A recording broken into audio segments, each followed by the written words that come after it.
Shalom Bapak Ibu Saudara yang saya kasihan Tuhan, puji nama Tuhan. Kalau pada pagi hari ini kita masih bisa berkumpul, bertemu, dan kita masih bisa saling melihat dan menyapa satu sama lain, itu semua karena anugerah Tuhan. Baiklah, mari kita bersatu dalam doa.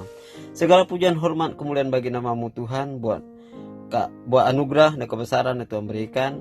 Terima kasih buat semua apa yang Tuhan buat. Baik Tuhan telah mati bagi kami, hidup dan bangkit kembali bagi kami.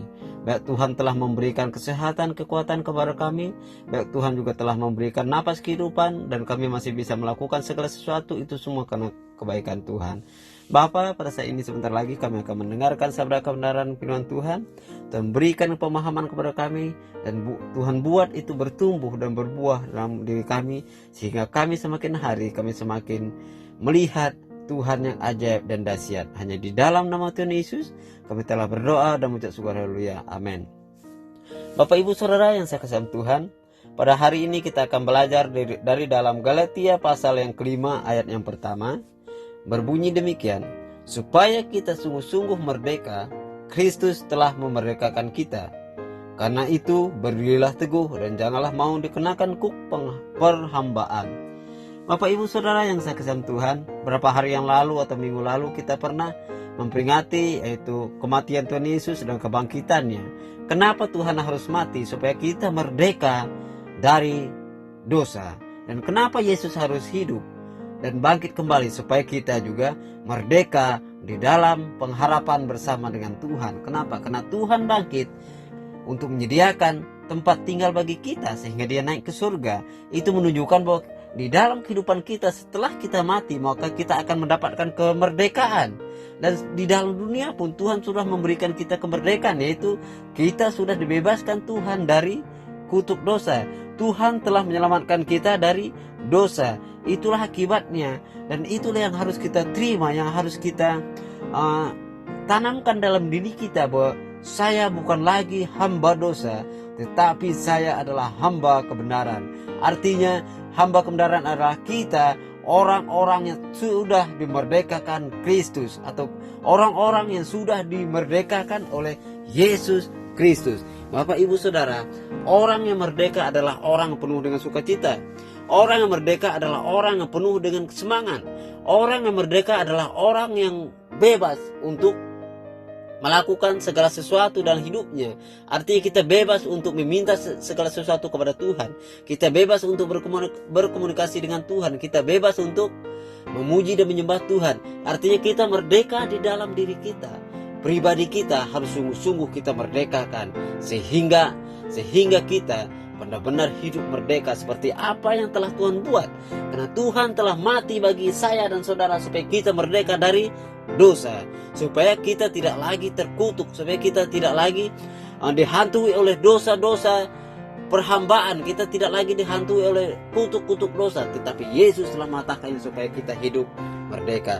Bapak Ibu Saudara yang saya kasihi Tuhan, kita juga harus menyadari bahwa kemerdekaan dari perbudakan dosa itu sangatlah berarti bagi saya dan saudara.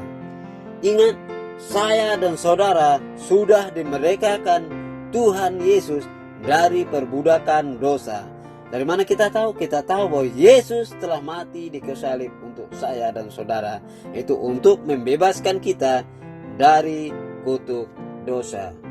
Kita bisa lihat bahwa di dalam Roma pasal yang ke-6 ayat 18 sampai yang ke-23, kamu telah dimerdekakan dari dosa menjadi hamba kebenaran. Sekali lagi saya tekankan, kamu telah dimerdekakan dari dosa dan menjadi hamba kebenaran. Ayat ke-19, aku mengatakan hal ini secara manusia karena kelemahan kamu. Sebab sama seperti kamu telah menyerahkan anggota-anggota tubuhmu menjadi hamba kecemaran dan kedurhakaan yang membawa kamu kepada kedurhakaan, demikianlah hal kamu sekarang harus menyerahkan anggota-anggota tubuhmu menjadi hamba kebenaran yang membawa kamu kepada pengudusan. Sebab waktu kamu hamba dosa, kamu bebas dari kebenaran. Dan buah apakah yang kamu petik daripadanya? Semua itu menyebabkan kamu merasa malu sekarang, karena sesudah semuanya itu ialah kematian. Tetapi sekarang kamu telah Tetapi sekarang setelah kamu dimerdekakan dari dosa dan kamu telah menjadi hamba Allah, kamu telah berbuah yang membawa kamu kepada pengudusan, dan semua kesudahannya ialah hidup yang kekal. Sebab upah dosa ialah maut, tetapi kasih karunia Allah hidup yang kekal dalam Kristus Yesus Tuhan kita. Bapak Ibu Saudara yang saya kasihan Tuhan, di sini sangat jelas sekali Yesus mengatakan kepada kita bahwa kamu telah dimerdekakan dari dosa menjadi hamba kebenaran. Kalau dulu sebelum kita menerima Tuhan Yesus, kita memang hamba dosa. Kita tidak tahu kalau kita itu sudah ditebus Yesus. Tetapi kita perlu sadari, Yesus mati untuk semua manusia.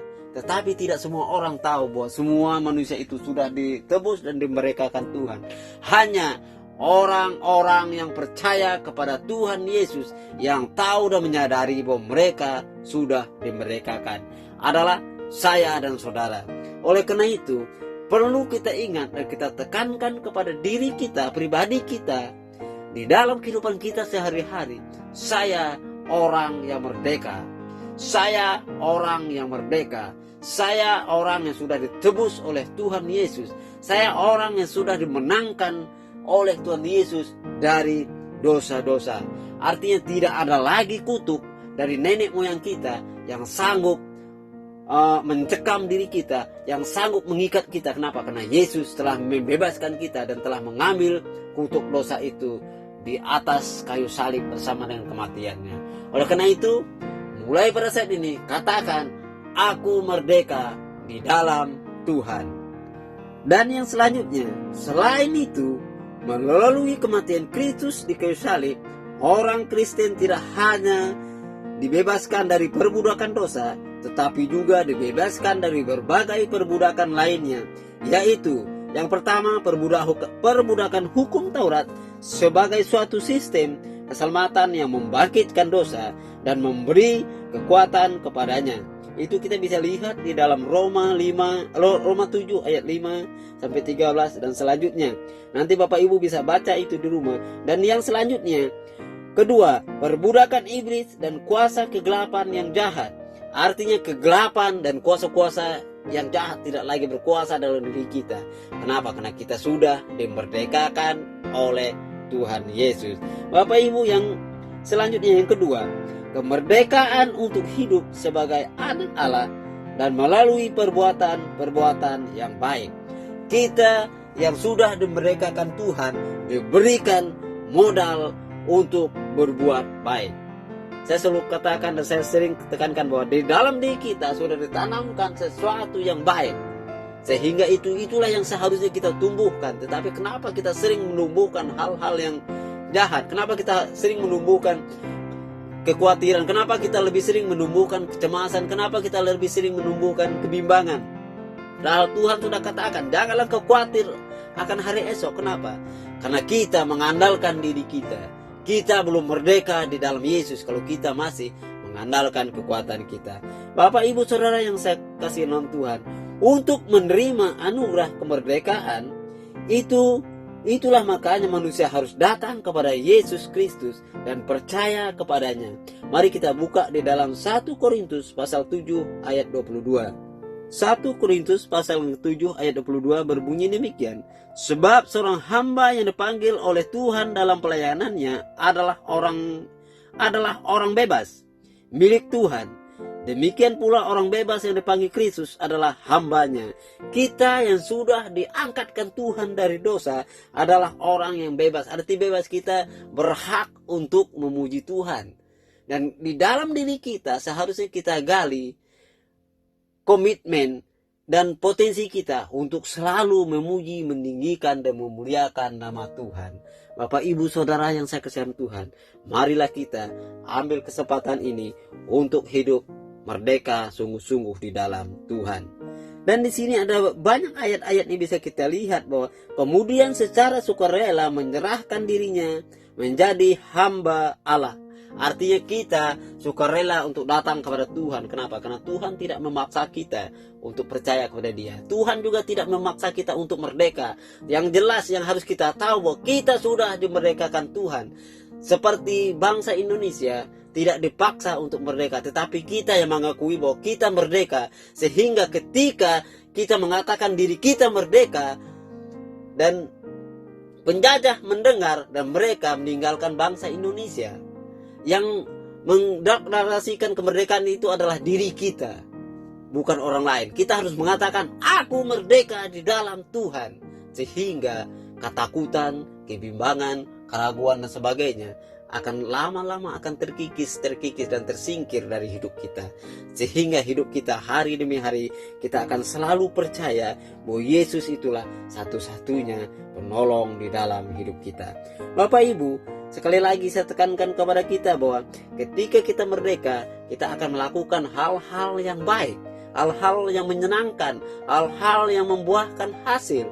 Itulah yang dikatakan bahwa kita adalah orang yang merdeka. Dengan demikian, kemerdekaan itu tidak hanya mengertikan secara negatif, yaitu kemerdekaan dari dosa, iblis, dan lain sebagainya, tetapi secara positif harus diisi dan dimaknai dengan sikap dan tindakan yang benar, baik, kudus, mulia. Seseorang pernah mengatakan bahwa atau kemerdekaan sejati bukan hanya kemerdekaan dari diri sendiri, tetapi kemerdekaan untuk kemenangan. Dan kemerdekaan adalah kebebasan dari segala sesuatu yang membebaskan kita untuk melakukan segala sesuatu. Jadi pada intinya adalah ketika kita telah merdeka, kita telah bebas dari rasa khawatir, kita sudah bebas dari rasa kebimbangan, kita sudah bebas dari rasa kutuk, kita sudah bebas dari akar kepahitan, kita sudah bebas dari rasa minder, kita sudah bebas dari keegoisan kita sudah bebas dari emosional kita. Pokoknya semua yang mengikat kita harus bebaskan. Kenapa? Karena kita sudah merdeka. Karena oleh Kristus dari perbudakan dosa dan sebagai bentuk perbudakan lainnya, yaitu ketika kita hidup dalam dosa dan Yesus memerdekakan kita, artinya kita adalah milik Yesus. Yang harus kita lakukan adalah kebenaran. Yang harus kita lakukan adalah apa yang baik. Yang harus kita lakukan adalah memberitakan Injil. Yang harus kita lakukan adalah percaya dan berharap kepada Yesus. Untuk hidup sebagai anak Allah dan melakukan perbuatan-perbuatan yang baik, itulah yang seharusnya kita buat untuk sekarang. Kenapa? Karena kita tidak lagi diperbudak oleh dosa, tetapi kita telah diberikan kemenangan demi kemenangan, bahkan kemerdekaan yang sejati bersama dengan Tuhan. Dan yang terakhir Bapak Ibu, bagaimana supaya kita benar-benar bisa merdeka bersama dengan Tuhan, karena Tuhan telah merdekakan kita. Kita harus mengizinkan Kristus hidup melalui kita. Kita harus mengizinkan Kristus hidup melalui kita. Mari kita baca di dalam Galatia pasal yang kedua ayat yang ke-19. Lihat di sini dikatakan 2 Galatia pasal yang ke-19.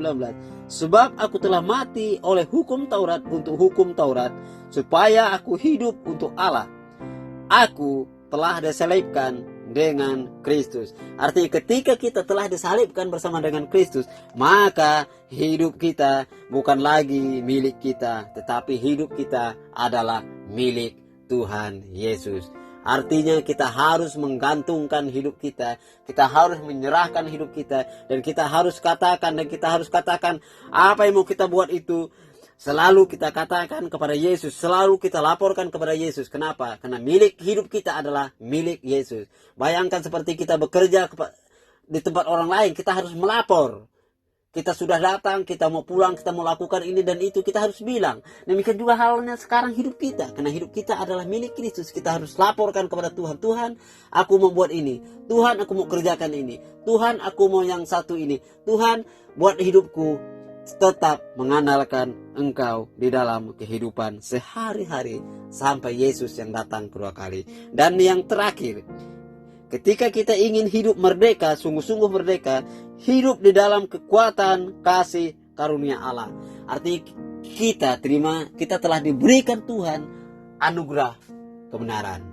Kita terima itu dan kita hidup di dalam kebenaran itu. Mari kita bangkit berdiri. Terima kasih Bapa, terima kasih Yesus, terima kasih Roh Kudus buat kebaikan dan kemurahan yang Tuhan berikan buat kami. Pada saat ini Bapa, kami ingin kembali lagi untuk menjadi yang terbaik di dalam diri kami, supaya kami semakin hari kami semakin melihat Tuhan yang ajaib, semakin hari kami semakin melihat Tuhan yang hebat dalam diri kami, dan semakin hari kami semakin menyadari bahwa hidup kami telah dimerdekakan. Terima kasih Bapa, terima kasih Yesus. Mari kita angkat kedua tangan kita. Tuhan berkati engkau dan melindungi engkau. Tuhan menyinari engkau dengan wajahnya dan memberi engkau kasih karunia. Tuhan menghadapkan wajahnya kepadamu dan memberi engkau damai sejahtera.